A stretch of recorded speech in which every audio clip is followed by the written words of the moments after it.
నీవు విశ్వాసివా? దేవుని బిడ్డగా పిలువబడుతున్నావా?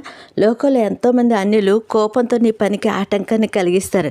మన త్రోవలో అడ్డుగా ఉంటారు. అనేక మంది శత్రువులుగా మరి నీపైన నాపైన దండెత్తుకు వస్తారు. నా ప్రియ స్నేహితులారా, నీవు చేసే పనుల ఆటంకం, వెళ్ళే దారిలో ఆటంకం, దుష్టులు నీకు వ్యతిరేకంగా నిన్ను పడగొట్టాలని నీ త్రోవలో నీ కొరకు కాపుగాస్తారు. అయితే ప్రియ విశ్వాసి, నీ కొరకు ఒక చిన్న మాట చెబుతాను. మొర్దెకై దేవుని పని కొరకు హామాను అనే దుష్టుని ద్వారా ఎన్నో శ్రమలను ఎదుర్కొన్నాడు. అయినా మొర్దెకై ప్రార్థనను విడిచిపెట్టలేదు. మొర్దెకై కొరకు హామాను పగ, ఈర్ష, ద్వేషంతో అతని కొరకు 50 మూరల ఉరికొయ్యను చేయించాడు.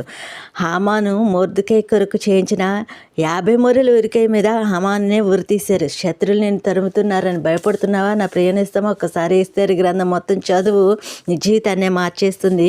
దుష్టుల కోపం, అహంకారం కొంతకాలమే ఉండును. నీ బలహీనపడద్దు, ఆశ్చర్యపడకు. మొర్దెకై ప్రార్థన అనే ఆయుధాన్ని కలిగి ఉన్నాడు.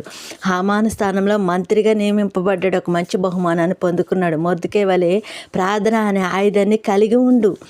ప్రార్థన నీ బలము, ప్రార్థన నీ శత్రువును జయించే ఆయుధం. మరి మనకున్న సమస్యలన్నింటినీ ప్రార్థన అనే ఆయుధంతో జయిద్దామా నేస్తమా?